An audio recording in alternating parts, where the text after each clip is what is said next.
제가 이제 지난 10년간 이 크리에이터 이코노미를 쭉 봐오면서 느꼈던 거는요. 이제 크리에이터 이코노미 3.0으로 넘어가야 된다. 사용자들도 함께 참여할 수 있는 형태의 컨텐츠를 바탕으로 해서 이거를 비즈니스로 확장시켜 나가는 이 플라이휠을 전 세계에서 잘 돌리고 있는 크리에이터 중 한 명으로 손꼽을 수 있는 사람은 처음에 4년간은 정말 열심히 했는데 구독자가 채 2,000명이 되질 않았습니다. 하지만 그 과정들을 지켜봐줬던 찐팬들이 있는 거죠. 지금 서브 채널까지 다 합치면 구독자가 한 2억 명 정도 되고요.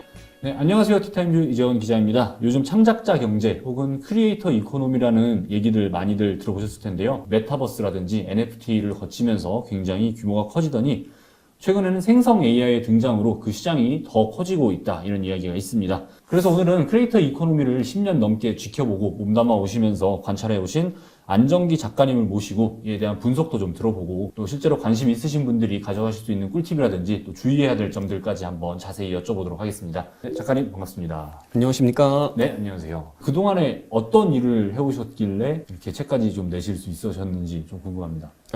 저는 최근에 크리에이터 이코노미라는 책을 냈고요. 네. 제가 이제 지난 10년간 이 업계에서 일을 해왔던 것들을 정리를 해서 책을 좀 내게 되었습니다. 저는 지금 구글 코리아 유튜브에서 일을 하고 있고요. 그 전에는 CJ E&M에서 국내에서 처음으로 이런 크리에이터 비즈니스들을 런칭했던 일부터 그리고 중간에 카카오 엔터테인먼트에서 셀럽분들의 디지털 IP를 개발하는 일까지 하다 현재는 구글 유튜브에 있습니다. 그렇게 세 개 회사 거쳐서 지금 구글에서 크리에이터 이코노미의 본산이라고 할 수 있는 유튜브에서 일을 하고 계시는데, 크리에이터 이코노미라는 단어 자체가 언제쯤 처음 좀 등장을 했는지 혹시 기억을 하세요? 비교적 크리에이터 이코노미라는 단어는 되게 최근에 등장하게 되었습니다. 근데 처음에는 이제 크리에이터들, 인플루언서들이 영향력을 가지고 많은 사람들에게 영향을 주는 쪽에 관심을 가지고 있다가 이게 하나의 비즈니스가 되고 산업이 되고 그걸 넘어서 하나의 이제 경제 체제가 되었다라는 이야기가 나오면서 크리에이터 이코노미라는 단어가 주목을 받게 되었습니다. 근데 이제 크리에이터라는 말은 말씀을 해주셨듯이 되게 옛날부터 있었던 것 같거든요. 우리가 그렇게 부르지 않아서 그렇지 뭐 옛날에 그 나우누리 막 그런 시절부터 거기서 소설 쓰시는 분들이 있고 UCC라 그래가지고 지금으로 치면 틱톡이랑 비슷한 것 같은데 뭐 춤추기도 하고 그런 거 해서 올리고 그런 플랫폼들이 많이 있었잖아요. 근데 언제부터 이렇게 돈을 좀 벌기 시작한 게 된 건지 그것도 좀 궁금합니다. 사실 이제 말씀 주셨던 것처럼 크리에이터분들 혹은 뭐 인플루언서 아니면 뭐 흔히 말해서 UCC 스타들이라고 했었어요. 저희가. 네. 그런 분들은 사실 이제 인터넷 시대가 열리면서 초창기부터 사실 있었던 개념이죠. 네네. 하지만 이제 이게 웹 2.0으로 넘어가고 특히 이제 플랫폼들이 크리에이터분들의 역할의 중요성을 알게 된 거예요. 네. 이제 웹 2.0이 넘어가면 사실 이제 본격적인 플랫폼 시대가 열렸고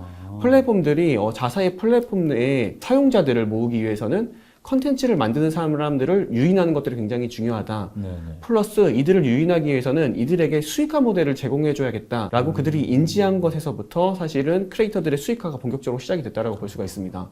그게 한 뭐 2000년대 초중반쯤 생각하면 될까요? 맞습니다. 네. 사실 이제 그 시절은 어떻게 보면 이제 UCC의 시대였고요. 네네. 이 유튜브가 2007년에 YPP라는 거를 이제 시작을 했어요. 네네. 유튜브 파트너십 프로그램이라고 해서 유튜브에서 일정 정도의 구독자와 시청 시간을 모은 크리에이터들에게는 네. 유튜브에서 발생한 수익을 수익 분배해주는 시스템을 그때부터 시작을 했습니다. 그때부터가 제가 봤을 때는 크리에이터 이코노미의 시작이었던 것 같아요.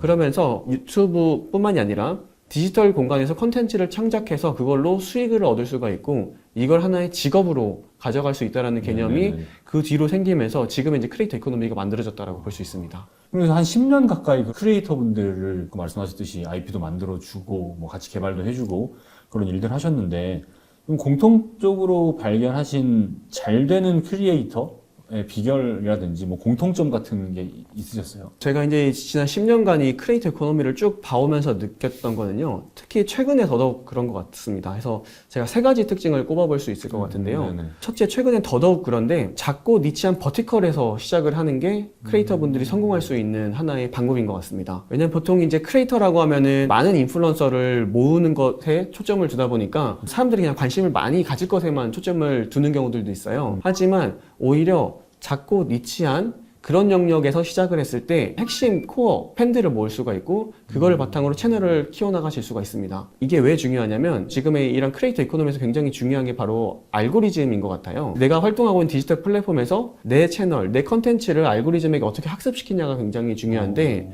처음부터 너무 많은 주제를 하는 것보다는 내가 진짜 집중하고 싶은 분야를 확실한 컨텐츠를 통해서 팬들을 모을 뿐만 아니라 네. 알고리즘에게 그걸 학습시켜 나가면서 그걸 바탕으로 점차 조금씩 확장해 나가는 전략들이 굉장히 좋다라고 생각하고 있습니다. 그래서 저는 크리에이터분들께 굉장히 중요한 개념이 자기가 뭐를 좋아하는지 어떤 걸 더 하고 싶은지 일종의 그런 정체성이라든지 확실한 취향을 명확히 하고 시작하는 게 굉장히 중요하다고 생각을 하고 있어요. 그럴 때 그 해당 버티컬을 훨씬 더 오래 지속적으로 잘 개발해 나갈 수 있다라고 생각을 하고 있습니다. 결국에 자기가 좋아하는 거를 해야 오래 할 수 있다라는 얘기기도 한 거네요. 내 채널을 알고리즘에 학습을 시킨다. 니치하고 버티컬 할 때 학습시키기가 편하다라고 말씀을 해주셨는데 이게 어떤 의미예요? 이 채널을 알고리즘에 학습을 시킨다는 게? 디지털 콘텐츠에서 많은 부분은 플랫폼에 알고리즘이 추천해주는 영역으로 콘텐츠를 많이 시청을 하고 있죠. 네. 그러다 보니까 사실 알고리즘이 이 채널이 어떤지를 인지를 못하면은 추천이 되기가 굉장히 어렵습니다. 그래서 채널의 초기에는 특히 알고리즘이 해당 채널의 인지가 되도록 명확한 주제 그리고 명확한 시청 타겟층을 가지고 채널을 설정해 놓고 발전시켜 나가는 게 굉장히 중요합니다. 그 알고리즘이 추천을 해주려고 해도 얘가 뭘 하는지를 알아야 얘를 추천을 해주는 건데 그거를 확실히 하고 가는 게 좋다 이제 그런 말씀이신 거죠? 맞습니다. 채널이 어느 정도 자리를 잡고 팬층이 생길 경우에는 네네. 팬층에서 새로운 니즈들이 생길 거예요. 아. 좀 이러한 주제들을 다뤄주셨으면 좋겠다. 네네. 이러한 새로운 좀 포맷을 시도해줬으면 좋겠다. 라고 했을 때 그런 것들을 이제 하나씩 시도해보면서 채널을 확장해 나갈 수가 있고 전혀 다른 주제를 다루게 될 때는 오히려 채널을 새롭게 만드는 것도 방법일 수가 있습니다. 뭐 한 그릇에 모든 걸 담는 것보다는 오히려 좀 새로운 아이디어가 있으면은 좀 버티컬하게 새로운 채널을 만들어서 하는 것도 좋다. 그렇게 설명을 제가 이해하면 될 것 같은데 혹시 그 외에도 뭐 운영하시는 분들이나 좀 도전해 주시고 싶은 분들한테 더 해주실 만한 조언이 있을까요? 이렇게 자기만의 버티컬을 잡아서 컨텐츠를 만든다고 하면은 그런 것들을 좀 단기적인 관점이 아니라 중장기적으로 컨텐츠를 꾸준히 업로드해 나가는 게 굉장히 중요합니다. 사실 이제 많은 크리에이터분들이 초반에 조회수가 성장하지 않는 것들을 보고 굉장히 좀 빠르게 접는 경우들이 있거든요. 아, 네. 그렇기 때문에 디지털 플랫폼에서 최소 6개월에서 1년은 바라보고 시작을 하시는 것들을 추천을 드릴 수가 있겠습니다. 그동안 몇 개나 올리는 게 좋다 이제 그런 거는 정해져 있진 않지만 맞습니다. 사실 그거는 뭐 플랫폼마다 사람의 특성마다 조금씩 다를 것 같고요. 근데 저는 이 과정 자체를 보여주는 게 시청자분들께 굉장히 의미가 있다고 생각을 하고 있어요. 사실 거기서 이제 진정성이 전 드러난다고 생각을 하고 있고 요즘 이 디지털 콘텐츠 업계에서 전 가장 중요한 키워드가 바로 진정성이라고 생각을 하고 있습니다. 왜냐하면 비록 제가 처음부터 완벽한 모습을 보여주진 못하지만 그게 하나씩 발전해 나가는 모습들을 지켜봐주고 응원해주면서 전 자연스럽게 팬이 되는 경우가 특히 이 크리에이터 이코노미에서는 굉장히 중요하다고 생각을 하고 있어요. 네. 전 이걸 프로세스 이코노미라고 생각을 하고 있는데 처음부터 완벽한 어떠한 프로덕트 아니면 어떠한 내 완벽한 모습을 보여주려는 게 아니라 그것들을 내가 준비해 나가면서 얼만큼 내가 진정성 있게 변화해 나가는지에 대한 모습을 네. 보여주는 것에 많은 분들이 제가 봤을 때 요즘은 감동을 받고 구독과 좋아요를 하는 것 같습니다. 예. 초반에는 완전히 뭐 뚝뚝뚝딱 거리다가 예. 그러다 점점 발전해가는 모습들 보면서 응원해주고 또 그러면서 팬과 크리에이터 사이에 라포라 그러나요? 그런 맞습니다. 관계가 형성되는 것도 저도 많이 보게 되는 것 같아요. 예, 그런 상호 간의 관계들이 형성되는 거죠. 네네. 그러면서 어떤 그 사람을 응원해주고 심지어 그 사람이 나중에 정말 성장을 했을 때도 끝까지 그 사람의 그 과거의 모습을 알고 있기 때문에 네네네. 지지해줄 수 있는 정말 진정한 팬이 되는 것 같습니다. 찐팬, 찐팬이 되는 거죠. 찐팬이 되는 거죠. 예. 이 크리에이터 이코노미인 거잖아요. 크리에이터도 중요하지만 또 돈 버는 이코노미도 중요한데 돈을 굉장히 뭐 많이 번다 이런 분들도 자기 자랑도 하시기도 하고 아니면 보도도 되고 이제 그러는데 돈을 잘 버는 크리에이터 분들의 어떤 공식이랄까 아니면 비결 같은 게 한 10년간 지켜보시면서 뭐 그런 게 있었나요? 예, 저도 이제 이 크리에이터 분들의 이렇게 흥망성쇠를 지켜보면서 네네네. 그랬던 건데요. 사실 이렇게 하나의 채널 혹은 하나의 컨텐츠가 떴다라고 그게 순간적으로는 돈을 버실 수도 있지만 네. 결국 그 지속성을 이어가지 못하면은 하나의 비즈니스로 발전하지 못하고 그냥 단기 수익에 끝나는 경우들이 굉장히 많이 있었던 것 같습니다. 네. 그래서 이제 말씀 주신 것처럼 저는 크리에이터 분들을 하나의 창업가로 보고 있어요. 왜냐면 이 컨텐츠를 바탕으로 해서 이거를 비즈니스로 확장시켜 나가는 사람들이 저는 크리에이터다라고 생각을 하고 있고요. 그런 관점에서 크리에이터 분들은 자기만의 그런 비즈니스의 플라이휠을 만드셔야 됩니다. 어떻게 보면 컨텐츠를 기반으로 그런 플라이휠을 계속 돌리셔야 되는 거죠. 그래서 처음에 컨텐츠를 만들고 아까 이야기 나왔었던 정말 그 남은 찐팬들을 확보를 하고 이들을 수익화 모델로 이어나가고 또 거기서 나온 수익을 다시 컨텐츠 창작에 재투자하고 그걸 통해서 다시 오디언스들을 모으고 그거를 다시 수익화시키고 이런 약간 선순환의 플라이휠을 잘 활용하시는 크리에이터들이 제가 봤을 때 하나의 창업가이자 안정적으로 비즈니스를 만들어간다 이렇게 설명을 드릴 수가 있는 것 같아요. 그래서 저는 이 안정적인 어떻게 보면 이 플라이휠을 전 세계에서 잘 돌리고 있는 크리에이터 중 한 명으로 손꼽을 수 있는 사람은 한국에서도 최근에 많이 알려진 미스터 비스트라고 생각을 하고 있습니다. 지금 서브 채널까지 다 합치면 구독자가 한 2억 명 정도 되는 크리에이터인데요. 2억 명이요? 예, 유튜브를 미스터 비스트도 시작한 지 지금 10년 정도 되었고 네네. 처음에 미스터 비스트도 구독자가 거의 늘질 못했어요. 처음에 4년간은 미스터 비스트가 정말 열심히 했는데 구독자가 채 2,000명이 되질 않았습니다. 하지만 그 과정들을 지켜봐줬던 찐팬들이 있는 거죠. 네네. 그리고 이제 미스터 비스트가 과감히 자기의 컨텐츠를 사람들을 참여시키고 그들과 함께 컨텐츠를 만들어가는 형태의 참여형 컨텐츠를 시작을 했습니다. 그러면서 거기서 발생한 수익들이 생겼는데 미스터 비스트는 거기서 발생한 수익을 과감하게 다시 한번 자기 컨텐츠를 만드는데 재투자를 크게 했습니다.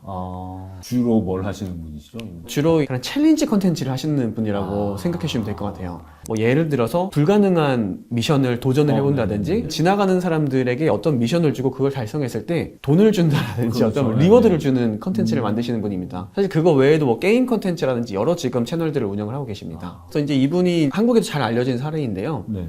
그 한국의 오징어 게임이 글로벌리하게 엄청나게 유행을 했죠. 그렇죠. 그때 미스터 비스트가 한 40억 정도를 투자를 해서 오징어 게임 세트장을 만들어서 본인들의 팬들을 초대해서 실제로 오징어 게임을 거기서 재현을 하고 네네. 우승한 사람한테 꽤 거금의 금액을 주기도 했었습니다. 이제 그런 것들이 굉장히 바이럴이 많이 됐죠. 그것도 콘텐츠로 만드는 거니까. 맞습니다. 근데 사실 그러한 돈을 썼음에도 불구하고 그보다 더 많은 수익을 미스터 비스트는 얻게 되었어요. 그래서 이런 식으로 컨텐츠를 만들고 팬들을 모으고 비즈니스 모델을 만들고 이거를 다시 컨텐츠에 투자하는 모습을 계속해서 보여주고 있고 미스터 비스트는 이 외에도 굉장히 다양한 비즈니스들을 확장해 나가고 있습니다. 지금 본인만의 그런 굿즈 온라인 샵을 만들어서 본인의 굿즈를 판매하고 있기도 하고요. 또한 동시에 미스터 비스트 버거라고 해서 가상의 프랜차이즈를 만들었습니다. 그래서 지금 1,700개의 미국 전역에 있는 식당들과 제휴를 해서 미국에 있는 소비자들이 앱으로 주문해서 먹을 수도 있고요. 심지어는 최근에는 매장까지 냈습니다. 햄버거집이 없이 그냥 가상 프랜차이즈를 열어서 제휴업체를 맞습니다. 가서 먹는 맞습니다. 시스템이었다는 거예요? 예, 맞습니다. 그래서 그렇게 가서 매장에서 먹을 수도 있을 뿐만 아니라 최근에 아예 이걸 지금 매장 형태로까지 내고 있을 정도로 지금 미국에서 가장 핫한 햄버거 프랜차이즈 중 하나가 되었다. 이렇게 볼 수가 있고 그러면서 지금 굉장히 지금 핫한 크리에이터로서 더 발전해 나가고 있습니다. 말씀하신 대로 굿즈라든지 뭐 그런 개인 브랜드를 낸다든지 확장을 끊임없이 해나가는 게 굉장히 중요한 것 같은데 그러면서도 좀 꼭 지켜야 될 것들이 있을까요? 뭐 꼭 이것만큼은 중심에 두고 있어야 그러다가 무너지는 경우를 굉장히 많이 보잖아요 우리가. 맞습니다. 네. 이제 사실 여기서 진정성이 굉장히 중요한데요. 네네. 사실 크리에이터분이 어느 정도 오디언스가 모였다고 하더라도 그 오디언스들이 거부감을 가질 만한 어떠한 뭐 제품이라든지 아니면 경험들을 제공해 드렸을 때 그런 것들에 대해서 굉장히 반감이 큰 경우들을 저희가 많이 볼 수가 있습니다. 그래서 결국에는 중요한 거는 크리에이터가 얼만큼 진정성을 가지고 해당 제품을 판매를 한다라든지 네. 아니면 그런 것들을 서비스로 출시하는 과정들이 굉장히 중요하다고 생각하고 있고요. 미스터 비스트는 이런 것들을 굉장히 잘한 사례 중 하나긴 합니다. 왜냐하면 예를 들어서 아까 제가 말씀드렸던 미스터 비스트 버거 같은 경우에도 팬데믹 기간에 사람들이 야외 활동을 할 수가 없게 되었고 그러면서 많은 식당들이 그때 어려움을 겪었거든요. 그때 사실 이걸 시작하게 된 계기가 미스터 비스트가 그 식당들을 도와주기 위해서였습니다. 자기는 사실 거의 구독자 1억 명이 넘는 팬덤을 보유하고 있고 이걸 바탕으로 그런 프랜차이즈들을 도와주고 싶다라고 해서 소규모 식당들을 위해서 이런 프로젝트를 시작하였고 거기에 사실 팬들이 굉장히 많이 열광을 해서 시작을 했었죠.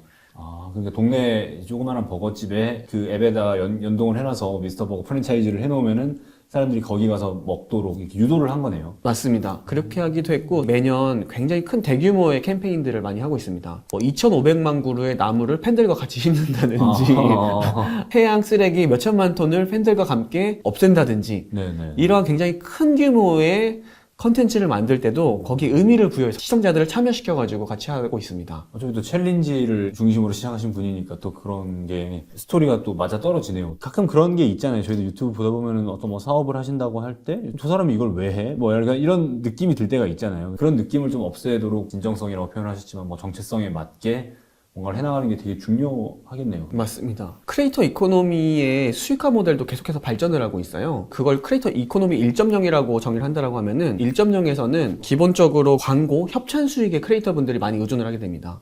그래서 뭐 플랫폼에서 주는 수익이라든지 어떠한 브랜드로부터 직접 협찬을 받아서 그 제품을 노출해주는 형태의 그렇죠. 광고를 많이 하게 되죠. 하지만 지금 이제 2.0 단계인데요. 2.0에서는 크리에이터가 자기가 확보한 팬들을 바탕으로 D2C, 다이렉트 컨슈머 형태로 자신의 제품 혹은 서비스를 팬들에게 직접 하는 형태의 비즈니스 모델들이 최근에는 잘 되고 있습니다. 하나의 상품을 만들어서 판매를 할 수도 있고 강의라든지 서비스라든지 네네. 본인만의 그러한 상품을 시청자들에게 직접 판매하면서 얻는 수익을 지금 크리에이터분들이 많이 확대해 나가고 있다라고 설명드릴 수 있습니다. 근데 또 한편으로는 크리에이터 이코노미 보면은 크리에이터 분들이 하는 뭐 사업이라든지 비즈니스 모델들이 다양한 것 같지만 좀 뻔하다는 생각이 들 때가 있어요. 뭐 결국엔 이 사람은 이렇게 굿즈 만들어서 파는구나, 결국엔 그냥 멤버십 하는구나, 뭐 이런 게 있는 것 같은데 이거를 또 좀 다양한 비즈니스 모델로 더 발전시켜 나가야 될 것 같은데 거기에 대해서는 좀 어떻게 생각을 하세요? 근데 굉장히 좋은 질문을 주셨고요. 사실 그래서 저는 이제 크리에이터 이코노미 3.0으로 넘어가야 된다라고 생각을 하고 있습니다. 네네. 사실 3.0의 핵심은 NFT와 같은 어떻게 보면은 사용자들도 함께 참여할 수 있는 형태의 컨텐츠가 앞으로 굉장히 중요해질 거라고 생각을 하고 있어요. 저는 이 NFT라는 개념이 앞으로 크리에이터 이코노미에 굉장히 중요할 거라고 생각하고 있어요. 네네. 물론 최근 몇 년간 이런 것들이 하나의 약간 투기성으로 변질되면서 시장의 신뢰를 좀 많이 잃었었던 부분들은 분명히 존재하고 있는 것 같습니다. 네. 다만 이제 그게 원래 지향했던 것들을 생각해 보면은 전 많은 가능성을 가지고 있다고 생각하는 게 기존에는 컨텐츠라고 하면은 원래 시청을 하거나 네. 아니면 어떤 뭐 팔릴 만한 상품 이런 개념이었었죠. 근데 저는 이제 이게 NFT라든지 이런 웹 3.0으로 넘어가면은 사람들이 소유하고 싶어지는 컨텐츠 그리고 그런 것들을 소유했을 때 어떠한 경험을 하거나 아니면 특별한 서비스들을 제공해주는 형태의 참여형 컨텐츠로 발전할 수 있는 가능성을 이런 NFT가 앞으로 많이 가져갈 거라고 생각을 하고 있습니다. 네네. 그러면서 저는 앞으로 컨텐츠의 방향성을 단순히 컨텐츠를 만드는 걸 넘어서 그러한 컨텐츠의 어떤 세계관이 있고 네. 그 세계관을 2차 창작자들이 자유롭게 활용할 수 있는 형태의 오픈된 창작 시스템으로 발전해 나갈 거라고 생각을 하고 있어요. 그래서 저는 이거를 OSMC, One Source Multi Creativity라고 생각을 하고 있습니다. 1차 창작은 그 NFT를 발행하는 크리에이터가 가져가지만 그 NFT를 소유하게 된 2차 창작자들이 그거를 새롭게 활용을 해서 새로운 비즈니스를 만들고 거기서 수익을 얻을 수 있는 구조로 바뀌어 나갈 거라고 생각을 하고 있습니다. 그래서 이걸 사실 가장 대표적으로 보여주고 있는 사례가 저는 BAYC라고 생각을 하고 있어요.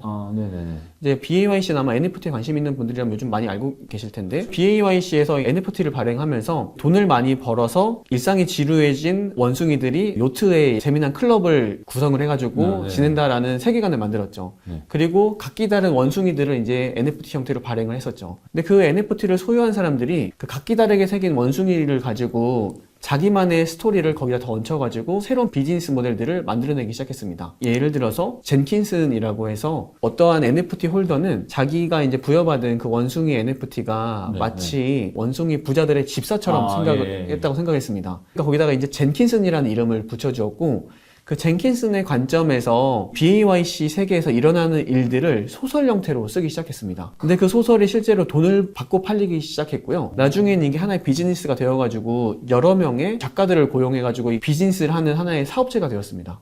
그래서 지금도 거기서는 젠킨슨과 주변의 다른 그러한 BAYC를 주제로 소설을 써가지고 원숭이들과의 관계라든지 뭐 맞습니다. 이런 에피소드라든지 에피소드 그런 것들을 실제로 좀 판매를 해서 판매가 되고 있고요. 그리고 또 어떤 사람은 자기가 받은 NFT에 자기만의 스토리를 입혀가지고 와인 사업체를 만들었습니다. 그래서 실제로 이제 BAYC 홀더를 대상으로 네. 와인을 판매를 하고 있어요. 이게 사실은 이제 앞으로 어떻게 보면 커뮤니티가 어떻게 수익화가 될 것인지, 그리고 이제 이런 새로운 기술들이 크리에이터 이코노미에서 어떻게 작동을 하면서 비즈니스 모델들을 만들어 나갈 건지를 보여주는 하나의 단초라고 생각을 하고 있습니다. 근데 또 어떻게 보면은 NFT라는 게 크리에이터들이 만드는 콘텐츠라고 하면은 영상이라든지 뭐 사진이라든지 글 정도만 생각을 하는데 말씀하신 대로 뭐 경험이라든지 그런 게 들어가게 되면 콘텐츠라는 거에 대한 개념 자체가 굉장히 폭이 넓어진다고 볼 수 있겠네요. 네, 맞습니다. 사실 지금 이미 많은 팬들이 단순히 영상을 시청하는 걸 넘어서 크리에이터와의 새로운 경험 자체를 만드는 거를 굉장히 원하고 계세요. 그렇기 때문에 지금 어떤 뭐 팬미팅을 한다라든지 네네. 그 크리에이터와 함께 뭔가 챌린지를 한다라든지 새로운 비즈니스를 함께 팬들이 만들어 나간다든지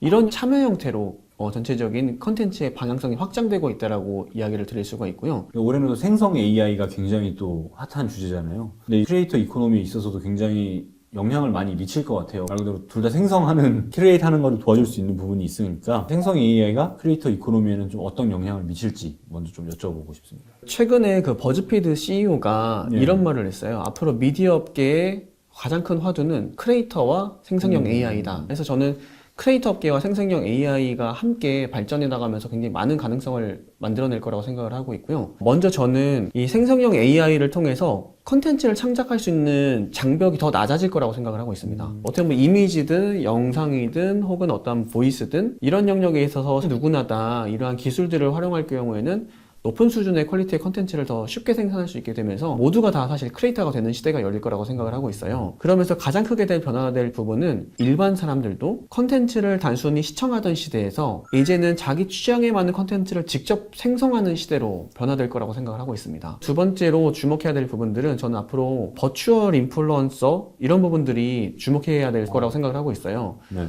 이런 생성형 AI를 또 재밌게 사실 활용을 하면은 전혀 새로운 형태의 콘텐츠를 시도해 볼 수가 있습니다. 작년 12월에 굉장히 재미난 크리에이터가 한 명 이 업계에 등장을 했습니다. 바로 뉴로사마라는 AI 크리에이터인데요. 사실 버튜버 개념은 이전부터 있었잖아요. 네, 그렇죠. 근데 사실 버튜버들을 보면은 사실 사람이 실제로 존재를 하잖아요. 근데 이 뉴로사마라는 가상의 AI 인플루언서는 실제로 사람조차도 존재하지 않습니다. 왜냐면은 챗 GPT와 음성 TTS와 가상 아바타를 합쳐가지고 네.